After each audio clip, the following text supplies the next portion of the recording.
aqui. E doutor Heraldo Rocha, ou melhor, doutor Heraldo Rocha é o candidato. Heraldo Rocha é o candidato. Heraldo Moura. Não é Mota, é Moura. Heraldo Moura está na linha, ele é da Central de Transplantes da CESAB, do Sistema Estadual de Transplantes. Olá, doutor Heraldo, muito boa tarde. Olá, boa tarde para você, Daniela, e para todos os ouvintes. Samuel boa também. Boa tarde, Heraldo. Tudo bem? Samuel, tudo bem? Tudo em paz. Heraldo, eu vou logo dizer na lata que sou doadora, o que serviu do meu corpo eu gostaria que fosse utilizado para que outras pessoas fossem beneficiadas com a possibilidade de enxergar, a possibilidade de sair do leito de uma cama com o coração batendo, enfim, com a possibilidade de ter um rim que lhe dê a condição até de não ficar fazendo hemodiálise durante tantas horas, enfim, quem precisa de um transplante sabe do seu sofrimento. E eu estou lendo aqui que a Bahia tem 4.000 pessoas na fila. A gente convidou o senhor para conversar, para ver qual é o problema. Continua sendo preconceito, doutor Heraldo? Sim, Daniela, esse é um dos fatores que, sem dúvida, limitam o programa. A gente tem trabalhado muito com a conscientização e quero agradecer a você, especialmente, pela sua disponibilidade de publicar a sua decisão de ser doadora, e isso, com certeza, tem modificado nos últimos anos muitas famílias autorizarem a doação. Então é um fato importante que hoje ainda pesa no nosso estado, são as pessoas que não autorizam, às vezes por não entender o processo, e a imprensa é fundamental nesse momento na divulgação, na informação de pessoas públicas, como você se disponibilizar a prestar essa informação para a população. E sabe por que, Samuel, que as pessoas ficam com medo às vezes? Porque não entendem. Quando acontece, por exemplo, uma morte cerebral, digamos que uma pessoa tem um acidente de carro e ele tem uma equipe multidisciplinar, são vários médicos que avaliam, que verificam até chegar, não é, a possibilidade e a decisão de que aquilo ali pode, aquela vida ali precisa, não é, naquele momento pode, não há mais o que ser feito, digamos assim. E aquele transplante pode uma morte ser cerebral, a morte está definida, né? Mas o doutor Heraldo é capaz, explicará mais de forma mais objetiva, não é? E profissional essa situação. O doutor Heraldo, nós estamos necessitando aqui na Bahia, são 4.000 pessoas na fila esperando doações. Quais são necessita-se mais de que tipo de órgão? A fila maior, Samuel, que nós temos hoje é a fila para transplante renal. Renal, né? 4.000, nós temos 2.700 pacientes que esperam por um transplante de rim. O transplante renal ele pode ser feito com doador vivo. Isso é uma possibilidade que a gente tem trabalhado muito com as clínicas e com os pacientes para identificar parentes que tenham a disponibilidade de doar. Além do transplante renal, da fila de transplante renal, temos também uma fila de mais de 1.000 pacientes que esperam por um transplante de córnea. Isso é um fator também importante e a gente tem nos chamado a atenção é que mais de 90% das famílias que a gente entrevista para doação de córnea após a perda de um parente, as famílias têm negado. Então são algumas situações hoje que a gente ainda tem passíveis de serem resolvidas com processos de esclarecimento. Perfeito. Ô doutor Heraldo, e eu devo salientar aqui com Daniela que esse setor, a doação, está aí um setor sério no Brasil. Não tem essa história de ser por ser ter pistolão, não tem essa coisa. Não, a fila, quer dizer, segue-se rigorosamente quem está na fila. Não tem essa história de preferência, não é isso?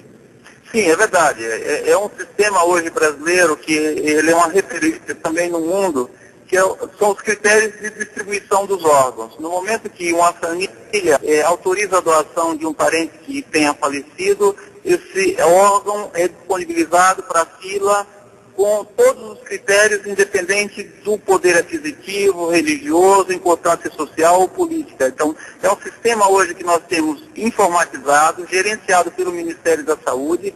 Então, nenhuma coordenação do Brasil tem a capacidade, uma possibilidade de interferir nessa distribuição de órgãos. É um sistema que é gerenciado via Ministério da Saúde, acompanhado pelo Ministério Público. Então, é um sistema extremamente seguro e a gente fica muito orgulhoso de que o Brasil tem coisas que são sérias e que essas coisas a gente precisa multiplicar para as coisas que ainda não são sérias. E ter como exemplo, né, como exemplo, para, a partir de uma situação como essa, e se espraiar para outros segmentos. Doutor Heraldo, quais são os hospitais que mais fazem transplante aqui na Bahia? Público, né? Você pode repetir, por favor? Quais são os hospitais que mais fazem transplantes de órgãos aqui na Bahia? Eu começaria por 2 pontos. O primeiro, qualquer hospital, ele pode ser um hospital que forneça doador, que tenha as pessoas que falecem, e essas pessoas podem ser doadoras desde que tenham condições de doar e que a família autorize a doação. Os hospitais hoje que transplantam, aqui na Bahia, nós temos aqui em Salvador, e estamos no processo de interiorização do transplante para as unidades do interior, para as cidades polos do interior, como Feira de Santana, Vitória da Conquista, Juazeiro. Essas cidades a gente está implantando um programa de transplante. Começamos com Vicórnia, que já funciona em todas essas cidades. Pacientes que são de transplante em qualquer cidade não precisam vir mais para Salvador, são transplantados lá. E a gente está na fase de implantação do transplante renal. Aqui em Salvador nós temos o transplante de medula óssea, que começou no Hospital das Clínicas, e para nossa grata surpresa, em 1 mês de credenciamento do hospital já fizemos 7 transplantes e estamos indo para o 8º transplante de medula. Além disso, o Hospital das Clínicas é o que mais transplanta córnea. Aí já temos o Português do São Rafael, que transplanta rim e fígado, e o Ananeri, que transplanta também parte renal, adulto e pediátrico. Transplante cardíaco? Transplante cardíaco, nós temos o Hospital Santa Isabel, que retomou o transplante cardíaco após 16 anos, e hoje é uma unidade que transplanta coração no estado. O Hospital Santa Isabel tem um bom setor coronariano, né, voltado para essa área. Qual é o desses transplantes, doutor Heraldo, o mais simples, é o transplante de córnea?